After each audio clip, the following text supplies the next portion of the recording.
I would say that the most common misconception would be that people feel this is a cosmetic type procedure, or maybe something unnecessary or fickle. And so sometimes other medical professionals we're working with, during the case, they'll say, this is an insurance case, this is covered by insurance. And I think what the lack of understanding is that this isn't really a choice for patients. Their identity is so important. And I think the main thing the public maybe doesn't understand is the intense suffering that goes along with untreated gender dysphoria.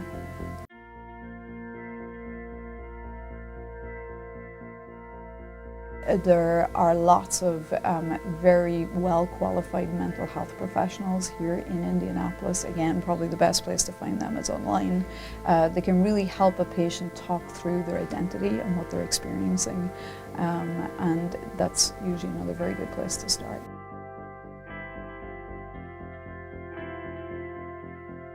So what I would say is we certainly see plenty of asexual patients, but one of the big rules I guess I had to wrap my head around when I initially become familiar with the community many years ago was that your gender identity and your sexuality are very different. And you really have to separate them both out in your mind, because there are no rules. There's no rules. Your gender identity is who you are, and your sexuality is who you're attracted to. And really, we see a range of different things. I can't say there are any rules one way or the other. So.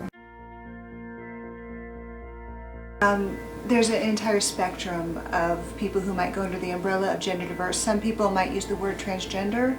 Other people might use the word gender non-binary. Basically, if you oversimplify it, and this is oversimplifying it, if one is I identify as a female and 10 is identify as a male, and you're born in a body that's female sex, but you're not a 1, you're a 2, 3, 4, 5, 6, then you would be gender diverse, because the sex assigned at birth is different than the gender identity that fits who you are.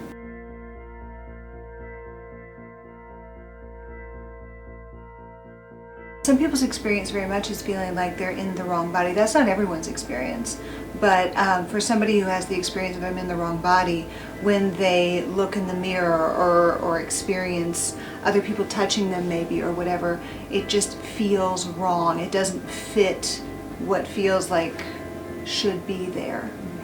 But there are some people who don't mind their body so much. They just don't like the social roles they're put in. Those sorts of things is where the discomfort comes up.